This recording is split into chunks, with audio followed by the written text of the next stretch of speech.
من كل الذين ينضمون للاستماع إلى راديو بلدي أول راديو عربي أمريكي ويعنى بقضايا العرب في المهجر. برامجنا في راديو بلدي كل يوم جمعة من 8 وحتى 9 صباحا في بث حي ومباشر عبر WNZK راديو 690 AM. صباح الخير بلدي، صباح الخير لكل مستمعينا. Welcome to Radio Baladi, the first Arab, Middle Eastern, and American simulcast radio show. Radio Baladi is broadcast every Friday morning on WNZK 690 AM from 8 until 9 Eastern Time on Good Morning Michigan. Our call-in number 248-557-3300. And now, stay tuned for the best radio talk show on Arab and American issues. And good morning, everyone. It's Friday, April 12, 2024, and I'm Ray Hanania here at Radio Baladi on WNZK AM 690 radio, broadcasting out of Dearborn and online across the country and the world. I'm here on the second Friday of every month during my off season from Arab News Radio, which should begin on the 6-month season, August 1st. We're going to delay it because we want to overlap the presidential elections and watch those elections go down. What a pathetic choice. Joe Biden or Donald Trump? Oh my God, I'm going nuts. The lesser of two evils. That's a terrible political system we have in the United States. We always have to pick the lesser of two evils. Wouldn't it be nice if we had a good candidate we could vote for a change? Someone who cares about what's going on in this country. I don't know. And worse is the bias and politically driven mainstream American news media. They're just horrible. We don't have an independent news media in America. A lot of it's anti-Arab, a lot of it's racist. And by the way, if Chaldeans think that they're exempt from this racism, they need to give that a second thought, because the media and most Americans can't tell the difference between Arabs and Chaldeans. They treat Chaldeans just like they treat Arabs and Muslims, so they need to get their act together too. I have two great guests that are joining us this morning. Lexis Zayden, a Palestinian-American activist who spent most of her career focusing on educational equity for Black and Brown students, and most recently led the Listen to Michigan Vote, the uncommitted vote movement, and she is the national spokesperson for the Uncommitted National Movement. And we're going to talk about these different movements, how they all come together.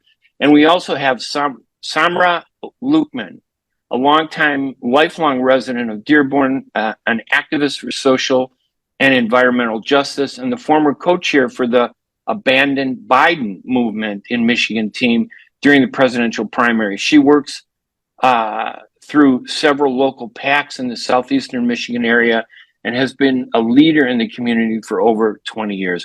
We're broadcasting live on WNZK AM 690 radio and streaming now live on US Arab Radio Network at facebook.com/US Arab Radio. You can watch us and listen to us on the radio either way. And make sure to check out my columns and news stories at arabnews.com and at hanania.com.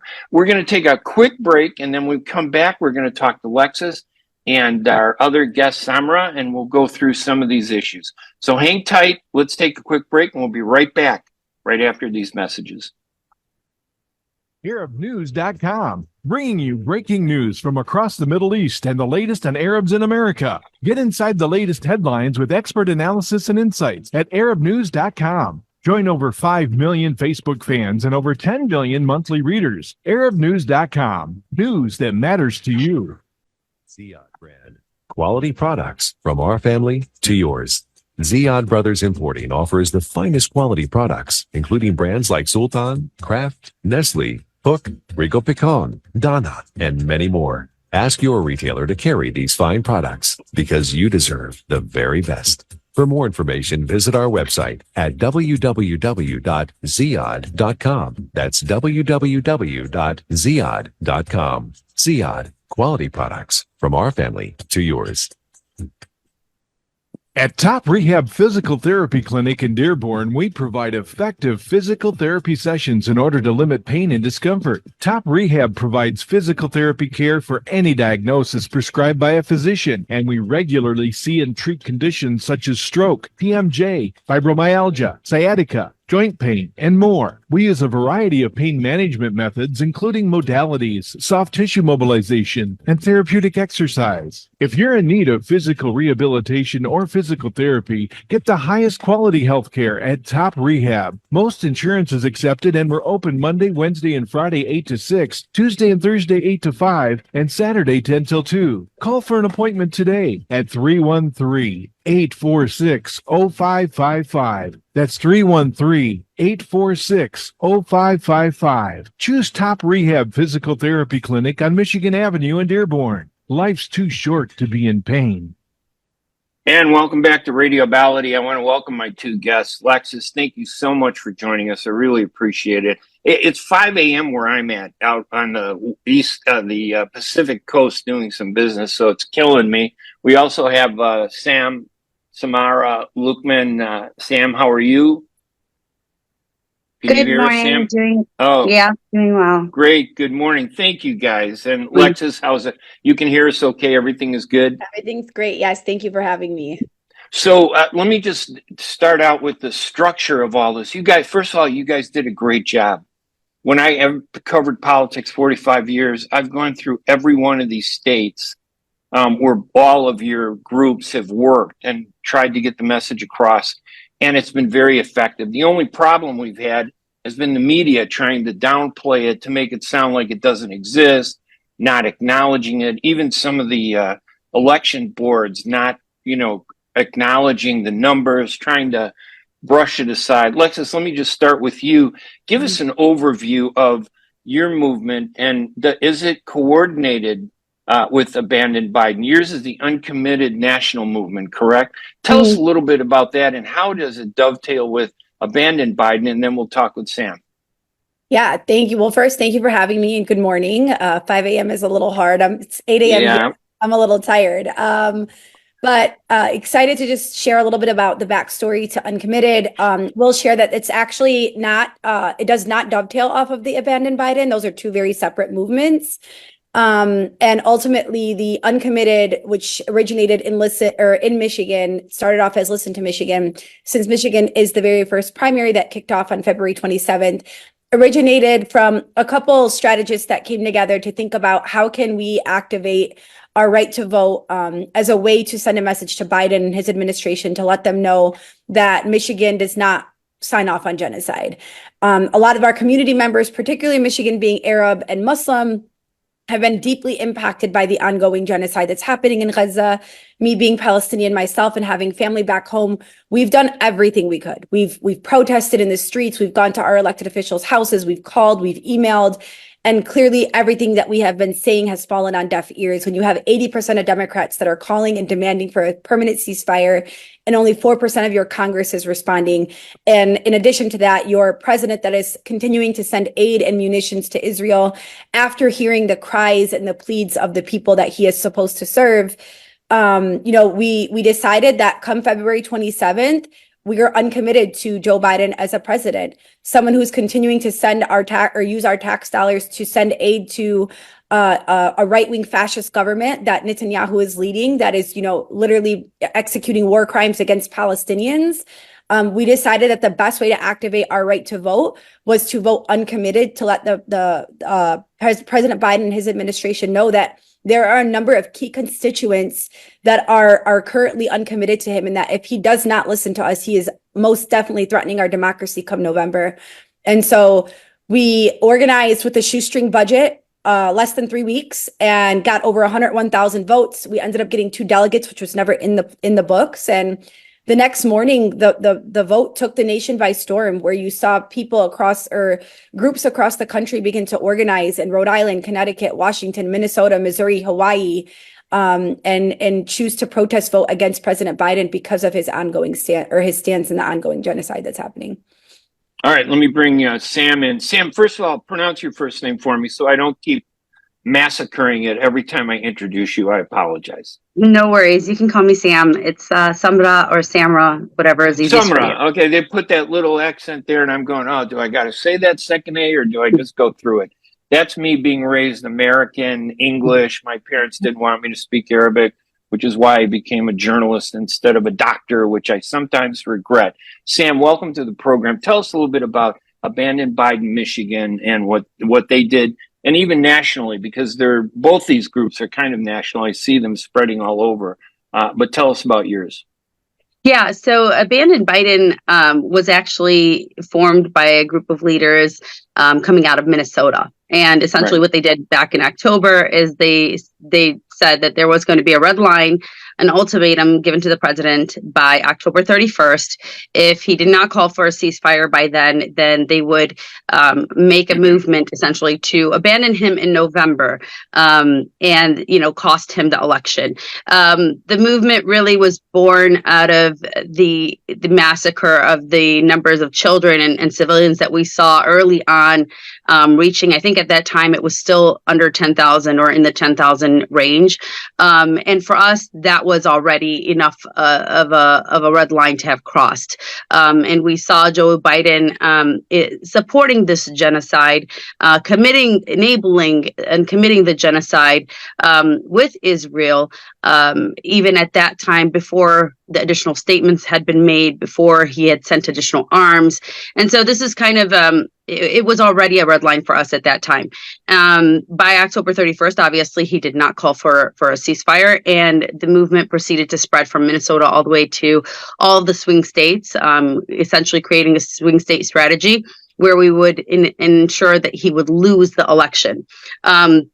The campaign is very focused on inclusion and incorporating all people, from Arabs, Muslims, progressives, conservatives, anybody that would agree with us on the basic foundations of humanity, that this is a genocide and that it should be. People should be held accountable for it. For Abandon Biden, the elections are consequential, right? And elections are also a means of holding people accountable. And so the movement is not just focused on, Biden not receiving our vote, but ensuring that he loses the upcoming or forthcoming election. And so that's where the movement was kind of born. I joined early on in late October. And then worked through the primaries to ensure voters would turn out the vote and then would vote for anything except Biden at this point. So I know in Minnesota, about 20% of the voters, or 45,000, voted uncommitted. I think those are the numbers. And that's just amazing, both in Michigan and Minnesota, the way it turned out. Is there I know that this was done so quickly. I mean, there's no way anybody can criticize all that you guys have done. It's amazing the way you guys have all come together, the way for the first time in many years, you see the Arab and Muslim community galvanizing for one goal and agenda. And I know how our people are very emotional. We get emotional, we do everything. Then the emotion level goes down, and then we kind of move on, and then we have our heflas, we have our foods, and you wonder, are we even there?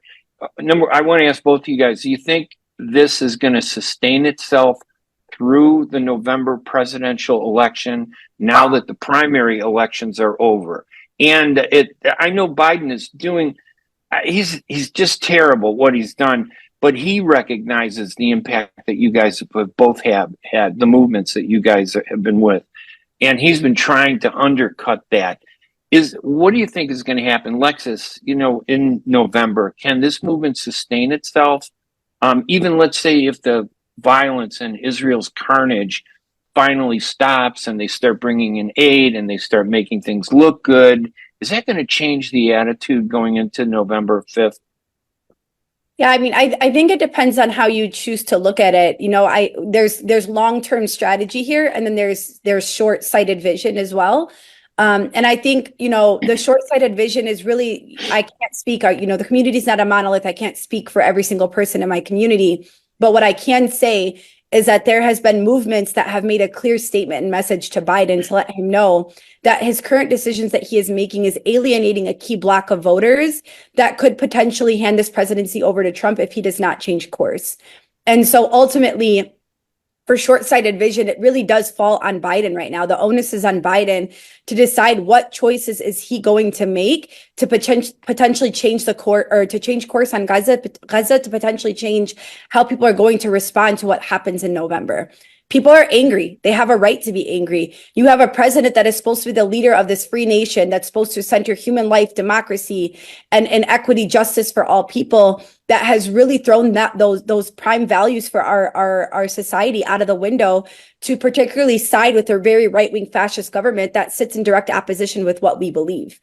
Long-term strategy, I do believe that there is an opportunity here where too often Arab and Muslim Americans never had the opportunity to have a negotiating seat at the table when it comes to making decisions in terms of policy, both here in America and overseas, and how it impacts our community directly. And so I think long-term vision here is you see a core group of people mobilizing to essentially showcase that Arab and Muslim Americans are a key block of voters that should not continue to be alienated. We are, and there's a lot of our young people too, particularly in the Arab American, Muslim American community, that are incredibly progressive, that have built the social movements and human rights movements alongside other communities of color, the Black community, the Hispanic community, young voters, older voters, just really mobilizing people in a direction that is saying that we want human rights to be for all people and not just select people. And I think what you're seeing is a revolutionary moment in how people organize. And I do believe, you get what you organize for. And I think that right now we are organizing for long-term vision to really ensure that the policies that we create in this country are policies that are pro-peace, that are centering on peace and not war. They're policies that are really going to ensure that elected officials represent their constituents and not lobbying groups or PACs. And I think that ultimately that's going to be a long-term play that will end up that will go past November. And I will say that I'm very impressed by what you guys have done, because a lot of the spokespeople have been women Arabs and women Muslims and women activists. That shows a real finally breaking through this barrier that sometimes the Arab community has, that the men are the leaders. We're not the leaders. You guys have done a great job helping to galvanize, as you point out, the community. Sam, can this sustain, do you think, through November? And just tell us a little bit about the same thing. Can we keep this going, given how emotional we are as Arabs? Mainly the men, I'm going to tell you. The women are very smart. The men, we go nuts with emotion. And then when it's over, sometimes we just walk away and it's very depressing. So two things that you had asked that I want to touch on. First, has Sure. it died down? There has been no opportunity, no single day or week that goes by where Israel has not committed another atrocity. And so they won't allow it to die down. We have not seen any ceasefire. We have not seen any adherence to international humanitarian laws or aid coming in. And so even if we were apt or likely to be that kind of a passionate community that just kind of does something for a moment and forgets about it the next day, we're not even being allowed that opportunity. So on that first point, no, it's not dying down. There are chats and social media, messages and videos that are incessant, that are coming in, flying in every hour on the hour. And so the community is very well aware, very, still upset about it. And then it gets to the betrayal aspect. So for me personally, and for many of the people that I know, this is not about it dying down. It is about what Biden has already done. The red line for us has already been that, children, an unprecedented number of children and women and men, innocent lives have been lost. And so there is no turning back and going back to, consideration of voting for him, even if this does die down. So it's very, very clear on where the community wants to go with this. We are ensuring that somebody who has committed a genocide is going to be held accountable. And on that note, you did ask a question about whether Biden has changed his rhetoric. We heard about the ceasefire that is being talked about or implemented, and reporting has come out that it was essentially an ultimatum from Iran. So in the month and a half that we've done all this work, we've threatened and we're continuing to threaten him with the November election. He continues to ignore voters. We saw that even after the primary, he 2 days after the UN resolution was voted on, he went and spoke on it and undermined it, essentially saying it's non-binding. He ensured that another arms deal was signed. This man really has no respect for the will of the people, and it's not just Arab Americans. The majority of Americans do favor a ceasefire and do favor a change in this policy, in this international policy. So I don't see him as a person who is capable of changing, who is capable of humanizing Palestinians, who is worthy of a second term in office. So I don't think this has died down. I don't think it will die down. There are voters you mentioned, progressive, and Lexi as well mentioned progressives. I'll tell you, I was so progressive that I wrote in Bernie Sanders in the 2020 general election. That's how far left I am on the spectrum. And yet in this election, I hear myself acquiescing and agreeing and saying, if necessary, I would vote for Trump to ensure the ouster of Joe Biden from the White House. It's come to that level of egregiousness, anger, betrayal.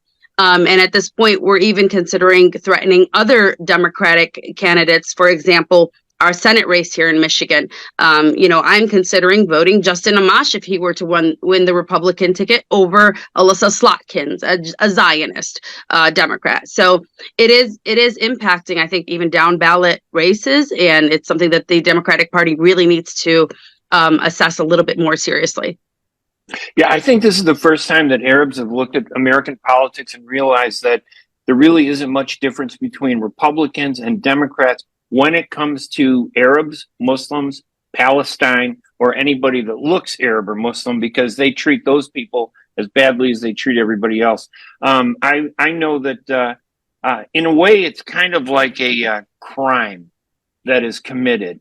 You commit a crime, or you're complicit in committing a crime. You can't come back later, 4 weeks later, and say, I'm going to make up for it. Everything is fine. 31,000 people have been killed, and there is complicity. It doesn't make me feel any better when he gives us lip service, when President Biden does this. And one of the things I want to point out, that I want to ask you guys about this, about Trump. Now, I voted for Donald Trump in 2016. And the reason I voted for Donald Trump in 2016 was I could not support Hillary Clinton because she did the same thing in Gaza when she was the Secretary of State. She would not allow a ceasefire during that one war when she was Secretary of State, believing that that would force Hamas to break up and fall apart. And it ended up killing some 2,900 Palestinians. That doesn't even come close to 31,000, but I couldn't support her because of that. So I voted for Trump, and he turned out to be one of the worst presidents we had. Then I voted for Biden 2020, thinking, well, this guy made a partnership with us. He reached out to us, and then he betrayed us, which is worse. So I have a choice, and I think Arabs do too. Do I vote for a Republican who hates me, or do I vote for a Democrat who says he loves me but stabs me in my back? And this one last line I want to leave everybody with is, 4 years of Donald Trump doesn't even come close to 4 months of massacres under Joe Biden. Lexus, how do we tell people and explain that to them, that this isn't about selecting Joe Biden or Donald Trump? It's really about raising that level to empower ourselves and say enough is enough, and we'll deal with the consequences later. Because we read in the paper, the far left media keeps saying, the Arabs, they're never going to vote for Trump. This isn't about Trump, is it?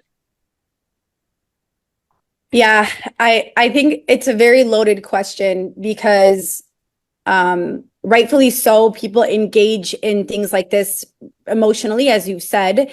And I think that what we need to continue to remind ourselves is our emotions are not more important than lives being taken in Palestine. Right.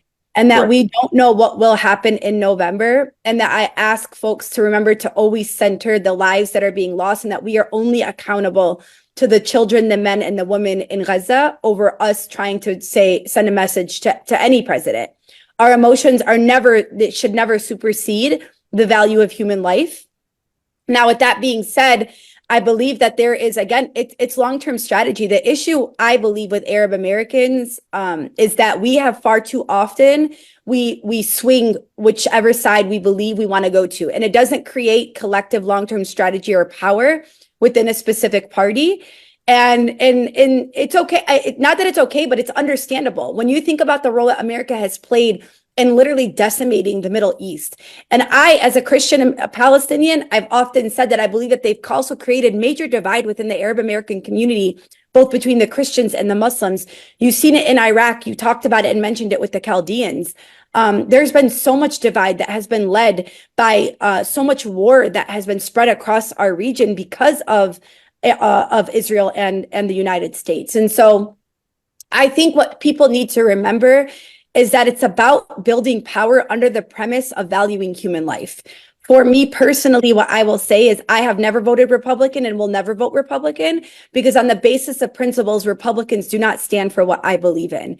Right. And what I think is that it's very easy for us to tap into our system one thinking, meaning that the easy thing to do here is to tell Joe Biden, screw you, and go vote Republican, and say that out loud because of how our emotions are telling us to react.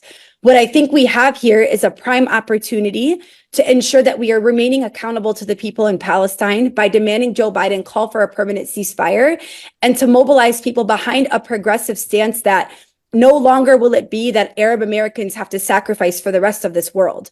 No longer will it be that particularly everybody is progressive until it comes for Palestine. We are advocating for policy where when you talk about human rights, it is synonymous with talking about Palestinian people being able to experience the right to self-determination and freedom. When you talk about human rights, it is synonymous with the people of the Congo and Sudan and Tigray and Syria and every other place that has been victims to U.S. funded wars that no longer is happening. And so I think that people need to separate this idea of using emotions to drive their decisions in November to say either screw you to Biden or I'm afraid to vote for Trump, and really think about the long-term strategy and how we mobilize right now. What matters is what is happening right now, and how can we mobilize together to build collective power, to let people know that when it comes to election season, you cannot dismiss the voice of Arab and Muslim Americans, particularly because of our ability to build progressive power, not just within our own community, but alongside other communities as well. Yeah, I agree with that. I think that this is a long-term strategy. It's not just about November 5th. It's not just about, oh, we're going to help, quote unquote, Trump get back into office. That still continues the problem. So we're going to continue this. In other words, November 6th, you guys aren't just going to fold up and leave. Samara, how do you feel about all this that we've been talking about too? I want to get your opinion in there also. Sure. So I haven't officially come out one way or another on who I'm endorsing. I'm leaning towards any option that will remove Biden from office. And I want to make it clear, I mean, this is not an emotional stance. This is a very well thought out stance in terms of, like I said, elections have consequences, but at the same time, so do actions. And so elections are about holding political leaders accountable for. You had mentioned. There you go. Yeah, you're back. Go ahead. You had mentioned early on that, there was a lesser of two evils argument, and I reject that. I mean, there has been no greater evil than the commission of a genocide. And so if I am to weigh both of my options at this time, provided there are no other options, then, the lesser of two evils really is a Muslim ban as opposed to a Muslim genocide. Those are that's the reality of what we have. Now, I'm not going to dismiss the fact that there are independent and third-party candidates. Those are options that are still on the table for me personally and for many others. However, I did reconcile with the thought of, if I had been the last person on earth standing and the election was a two-way tie between Trump and Biden, what would I do? Would I sit it out? Would I vote for a third party and just kind of leave it as a toss-up? Or would I actually ensure Biden's ouster? And I did reconcile with plugging my nose and having to vote for somebody that I don't agree with fundamentally, philosophically, as a woman in any way, shape, or form. I vehemently abhor the person that Trump is, the things that he says. However, I will say that I abhor genocide even more than that, and I will do whatever is needed to ensure that Biden is removed from office.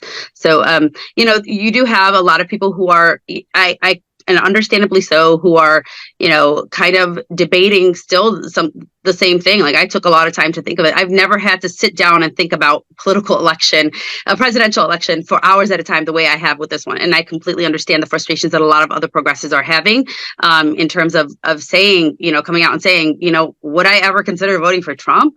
Well, this progressive is, and it's not a passionate one. It's just one morally that I've taken to decide on how I want to hold a political leader accountable. So, and I think basically, and I agree with what both of you have been saying. On November 6th, if Biden is out and Trump is in, that doesn't mean I'm going to like Trump. That doesn't mean I'm going to support Trump. I'm going to now move my feelings towards confronting Trump. And to be honest with you, with him facing 91 indictments, I'm not sure even if he wins, he's going to be in office very long. So a long-term strategy says, get Biden out of the way, stop the killing, and then let's deal with the politics afterwards, because I can deal with a nutty, crazy president who's so dysfunctional that the whole country falls apart. But it's not just Trump. And it's not just Biden. There are people like Fetterman, Marco Rubio. These people have said ugly, anti-Arab, embracing of carnage and massacre. We're going to take our second break. And when we come back, we're going to talk with our two great guests who are helping us understand these very important issues as we head toward the presidential election, November 5th. Lexis Zayden, Palestinian American activist with the Uncommitted National Movement, and Samra Lukman, who is a lifelong resident of Dearborn and activist for social change with the Abandon Biden Michigan movement. I'm Ray Hanania. We're going to take a quick break. When we come back, we'll continue this conversation with Lexis and Samra. We'll be right back right after these messages.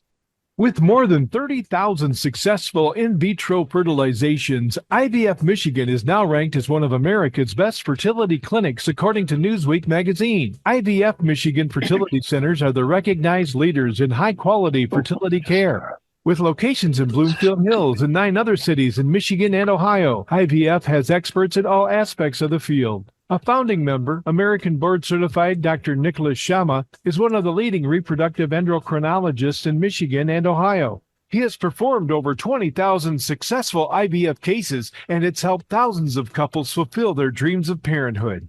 When it's time to get personalized care from Dr. Nicholas Shama at one of America's best fertility clinics, call IVF Michigan Fertility Centers in Michigan and Ohio toll-free at 855-952-9600. 855-952-9600. Are you going to start a restaurant or grocery store soon? Do you need floor plans and designs? Call Najee Abood at 734-744-9796. Do you want to buy kitchen and restaurant equipment at discount prices? Call Najee Abood now, 734-744-9796. New Concept Products and Design, the trademark of kitchen equipment. 5% discount on all purchases of $75,000 or more. New Concept Products and Design. New location, 31185 Schoolcraft in Livonia. Learn more at www.newconceptproducts.com. Call Najee Abood, 734-744-9796. Get ready for an amazing experience at Ishtar Restaurant on 15 Mile Road in Sterling Heights. Enjoy excellent hospitality from owners Ali Al-Baghdadi and Fatty Bottom, serving the best in Mediterranean food. Try Chef Ali Al-Baghdadi's famous shawarma, the best Iraqi grills and food, and the best Arabic and international dishes. Dine in our authentic atmosphere or take out. Call 586-698-2585 or check us out on Facebook. Ishtar Restaurant practices all CDC guidelines and is open every day 11 a.m. to 10 p.m. Have an amazing experience today at Ishtar Restaurant, 3625 15 Mile Road, Sterling Heights. And welcome back to Radio Ballady. I'm Ray Hanania. I want to also thank our producers, Ayman, Mike, and of course, Layla, who really put this media radio station together to give the Arab American community a voice. It's not the only voice, but it sure is a powerful base that gives us an opportunity to talk with two great guests with me. Lexus Zaydin, a Palestinian American activist with the Uncommitted National Movement, and Samra Lukman, who is with Abandon Biden, Michigan. This has really been an amazing thing. I've covered politics since the 70s as a reporter and a journalist. This is the first time I've really seen Arab Americans on a national level really working together, little in different ways. But in your opinions, and let me start with Sam this time, has it brought our community together, do you think? Is that even a goal at this point? I mean, I know we're focused on Biden, but isn't there a second silver lining that, this movement to continue beyond November 5th, we got to somehow sustain it, and that means bringing our community together. Do you see that happening? So yes, in a sense. I want to say that, we are not a monolith. So if the expectation is that by bringing the community together, we are all going to vote in one way, that's not going to happen, obviously. And I think it's just it's a little bit racist for the media to continue to kind of generalize and paint us with that broad brush that we're all going to do one thing and another. Right. The only thing that we're really united to get in, and we have become united in, which is absolutely, historically, I've never seen this in my entire lifetime, that we've come out, Arabs and Muslims, non-Arab Muslims, non-Muslim Arabs, we've all come out and unified under the umbrella of opposing this genocide and opposing this administration. And that, to me, is already a success story. The way that we've come together to abandon Biden in the primaries, to continue to call for a ceasefire, continue to call for the abandoning of Biden, provided he doesn't change his stances, or even if he does change his stances, we are already united. And so that in and of itself, you look at the numbers that came out of Michigan, that came out of all of these primaries, Arabs have really, really come out and just made a statement. I'll give you an example. Like my two precincts are almost 100% Arab and Muslim American, specifically of the Yemeni origin. But in 2020, 90% of them voted for Biden in the general election. And when we look at the primaries that occurred just now, out of over 400 votes, Biden only received 5, which is under 2%. It's wow. Really. It's a true testament to how poorly he is performing. Now, I could say to you, if we look at like micro the details of those votes, some of them were Republican, some of them were uncommitted, some of them were what have you. It explains that we are not a monolith, but we are speaking in unison that we are abandoning Biden and we are unhappy with this genocide. And so again, that is the silver lining to me. We could look at it in the future, what will happen, how, we might disagree on what this means for our community. There might be several PACs that come up and form because of this, or super PACs that form because of this. But at the end of the day, we've already succeeded by basically holding hands and saying we oppose this. And Alexis, for this to continue, do we have to have 31,000 more Palestinians killed? In other words, after November 6th, for all of us to say, yeah, we're going to do something? Or can we look back at what happened and say, we're going to move forward and we can continue to do some good? Because honestly, I'm just not happy going back to the way it was. Even if Biden said, okay, we're going to change things. That's not good enough for me. It has to start from square one, that they have to do the right thing from the beginning, not later because they're worried about their own politics. Has this brought our community together, do you think, Lexus? Yeah, so I would say want to acknowledge this idea that the community is not a monolith. And when you look at the short-sighted version or vision of what's about to happen, the community has different pathways of how they want to express their anger and frustration. But I think, again, I'm very big on long-term vision, long-term strategy here. And I do think that the community has collectively come together under the umbrella that we are no longer going to settle for a president who values war and opposes peace. And I think that no matter what your decision is and how you get there come November, the goal that we all are, like, the thing that we are all frustrated about and upset against is that, you know, our region, in which most of our parents and our families have descended from, are continuing to be decimated by wars and bombs, and that we are no longer settling for this idea that wars are the answer to peace. And I think that is a collective thing that we have all decided that we are against, and that we are going to work towards that collective goal. And I think that's what's most important in communities, is you're never going to have every single community member on the same page about pathways and decisions and how we get there. But if there's a collective North Star that we all value, or that we value collectively, then that's how you create real lasting change. And I do see our community doing that. Our community is a community that is, again, opposing war, opposing bombs, opposing or elected officials that are choosing to, you know, be more of interest to the lobbyings or lobbying groups and PACs that are funding their campaigns, particularly AIPAC. There's constant conversation around wanting to unravel AIPAC at its core because of the role that it has played in this bipartisan, you know, pitches that they constantly give to both the Republicans and Democrats. When you talk about Palestine and you have Republicans and Democrats that disagree on every single thing except for Palestine, it is the one topic that they can all collectively agree on. And it's because of the role that AIPAC plays in funding these elected officials to essentially say, like, we are here to strengthen the relationship between the US and Israel. Sure, but you can't do that at the expense of Palestine anymore. And that is a collective goal that everybody is working towards. So I do think our community is, you know, coming together collectively. I think the other piece to acknowledge here is that in revolutionary moments, things are moving so rapidly and things are changing so swiftly that we're not going to really see the long-term impact of what we're doing. Yes, we're seeing short-term change. There's narrative shifts from Nancy Pelosi, you know, demanding that they halt arms to Israel, to Kamala Harris and Selma talking about an immediate ceasefire, you know, even though she had said for 6 weeks, to aid being dropped in Gaza, to a port potentially being built, to Biden being on the phone with Netanyahu demanding a ceasefire after the World Central Aid kitchen workers were murdered. I mean, these are all shifts that are happening. Again, not shifts that we want to see completely, but it's shifts that we are seeing happening. And to say that it's not because of the collective pressure that we are putting, no matter what people's decisions are, that would be a really short-sighted thing for Biden and his strategists to say. And if there's any strategists on his team that are saying that he should not be concerned, they should be fired immediately. And so I think it's twofold, right? It's you know, short-sighted. We're all on we are on different pages, but long-term, it's building collective power to oppose war and to ensure that we are valuing peace.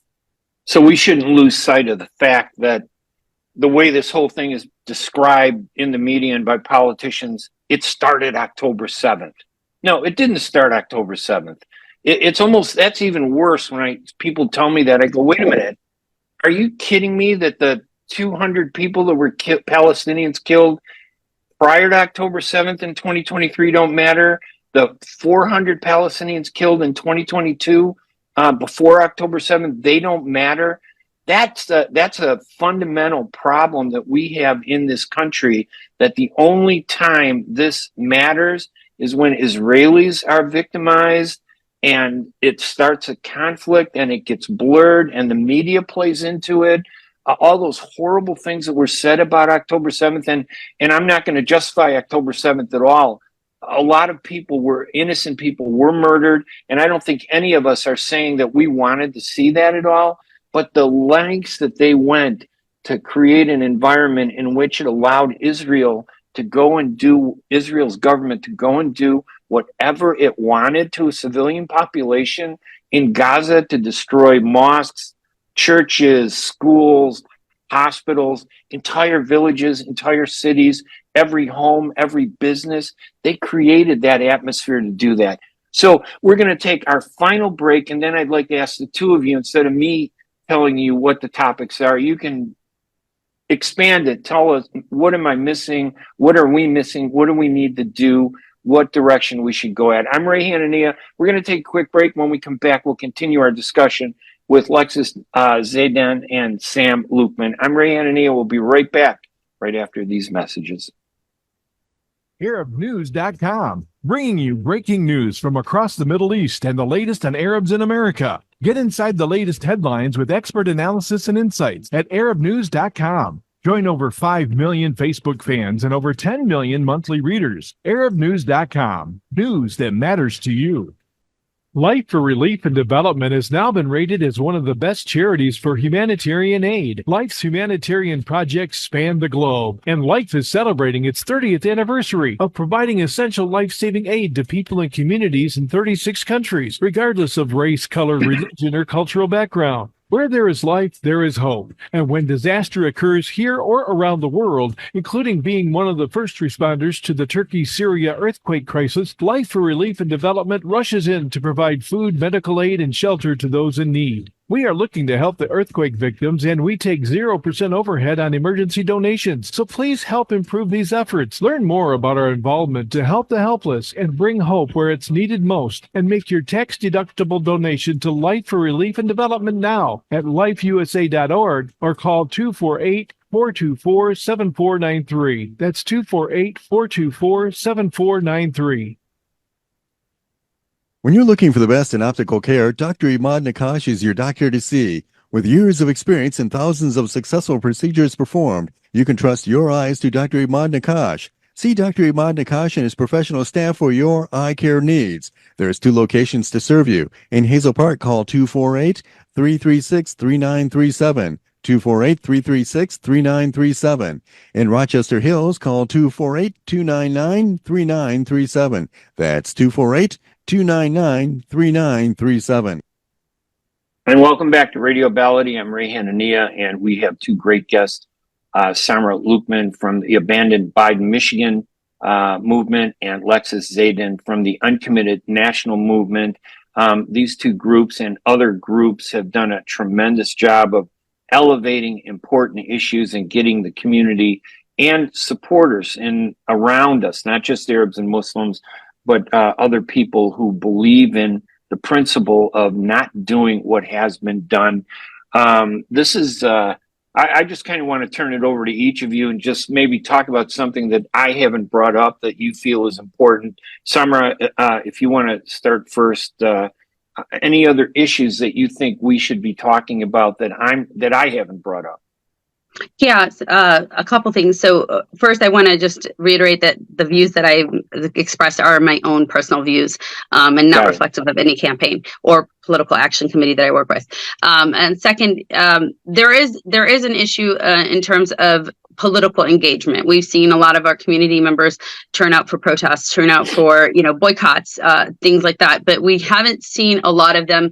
Well, we have seen a lot, I should say that, but we haven't seen enough or more turn out for political types of events, or like door knocking or volunteering, or, volunteer voter drives, voter registration drives, excuse me. So those are the things that some of the community needs to kind of be aware of and awakened to, that it's not just us screaming with a megaphone from a soapbox. It is us actually becoming politically engaged, attending meetings, and maybe learning from our other, our neighbors and our brothers and sisters in the other communities, Black community, white community, Jewish community. We can learn from each other in that respect in our political infancy that we're in right now, and kind of develop our political maturity for the future. That would be the first thing that I would say, that people, the Arab community really needs to be awakened politically. The other thing that I think that is often forgotten is the fact there are down ballot races, and that I think personally, I view our impact as not just with the presidential election, but as you so rightly mentioned, there are other candidates, Fetterman, Rubio, that's not in our state, but other candidates that we should be discussing, attacking, putting their feet to the fire and going after. And so this is really an ample time for us to start talking about the Senate race, the House district races, the different representatives within the state legislature.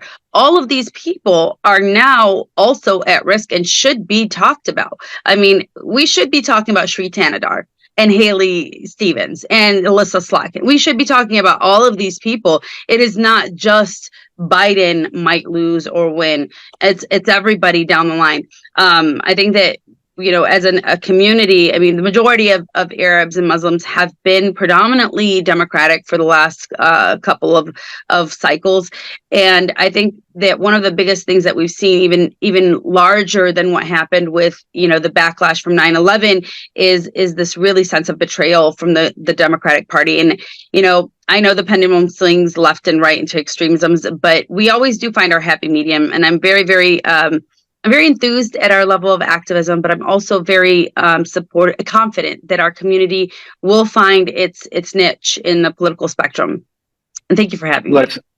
Oh, you're welcome. Lexus? Yeah, I think a couple things. First, I want to share with people that, when you're seeing something so egregious happen, such as this genocide unfolding, it sparks a sense of urgency and a movement that revolutionizes the way that we typically norm towards society. And I think that's all about political, it's all about how activism happens in waves. I always say there's 3 waves to activism. Your first wave is sounding the alarm that an injustice is happening, which you saw happening in the early months of October and November. And then wave 2 is you educate people. A lot of folks did not know the history of Israel and Palestine. They did not know that it started 75 years ago. They did not know that there was a Nakba that happened. And I had friends that were very close to me that were, posting of I stand with Israel. And then after, educating them, they're like, holy crap, I didn't know any of this. This is crazy. And so educating people is so, so important. And while it's exhausting, I just urge folks that are very well versed on what's happening to not turn that ear off, and that you have to remain open to educating folks. And then I think your third wave is activating your political power. How can you take this collective power and create long lasting change? And I think this is the exact moment that we're in. I want to say with the uncommitted, the whole vote uncommitted, that strategy was not a strategy to tell people how to vote in terms of the general election. It's not a strategy to endorse Biden. It will not be endorsing Biden. It's not a strategy that opposes Trump either. It's a strategy that brings people under the same umbrella to let our administration know, we're thinking long term here with the Democratic Party specifically, because at the end of the day, if Biden gets reelected and then resigns and finishes in 2028, he has reached the peak of his political career, and it's on the Democratic Party to clean up the mess that he's created. And so what we are trying to do is we are trying to get the Democratic Party to see that you are alienating a key base of constituents that you are going to need if you want to win an election, and that you have to start shifting policy right now to be able to create policies, again, here in America and overseas, that are going to adhere to and heed the demands of what the people are saying right now. So I think that's just a really important, go ahead. No, go ahead. I didn't mean to interrupt you.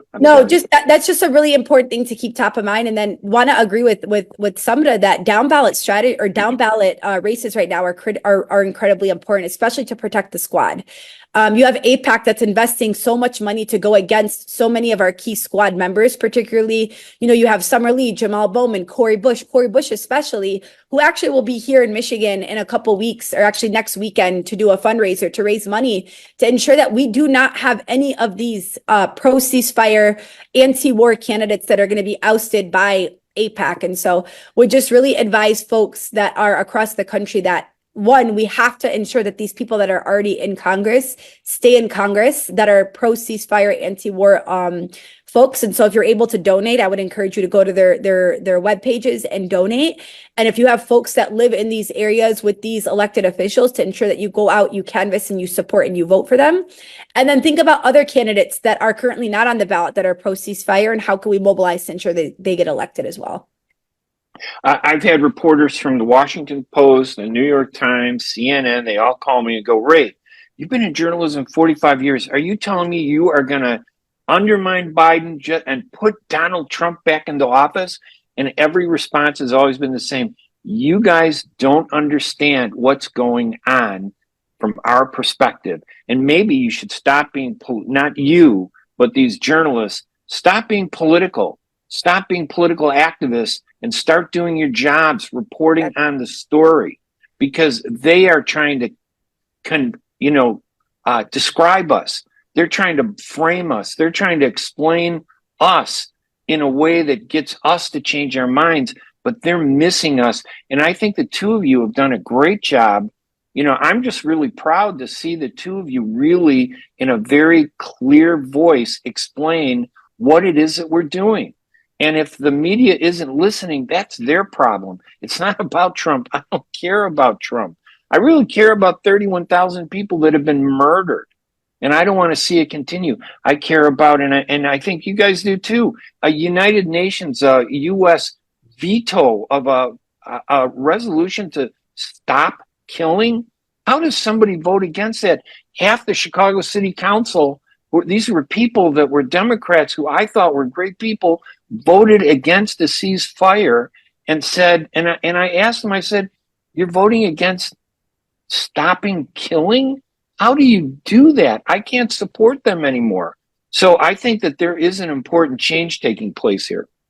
Yeah, one thing I want to share that it's a really important data point is, in some of the data that we pulled with the uncommitted votes, we actually were able to churn out 42% of our voters were non-likely or unlikely voters for this election. Wow.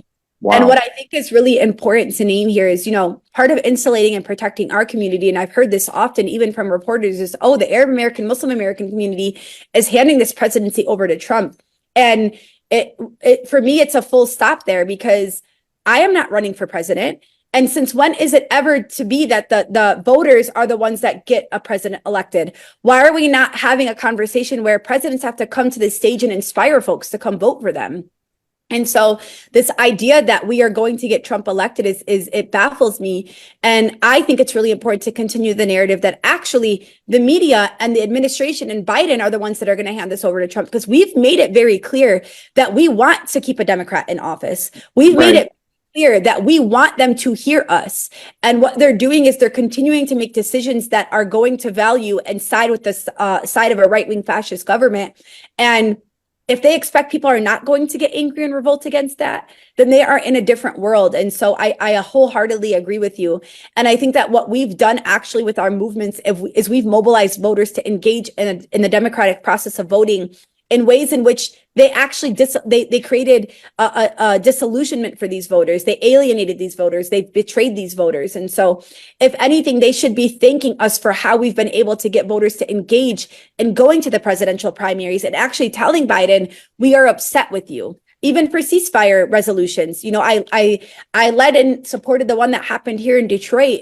And we made it clear, you don't support a pro-life stance, we will not support it's over. Election ever. For anybody that says that we are handing it over, what we are in fact doing is we are engaging in a political way that we've never done before. We are telling our elected officials what we want to see and what we want to hear. And if they choose not to agree with that, this is no longer us getting in line because we think that it's the better option. It's us saying that you have to listen to us or we're not going to vote for you. And we only got a couple minutes left, and I wanted to ask both of you, and I'll ask Sam.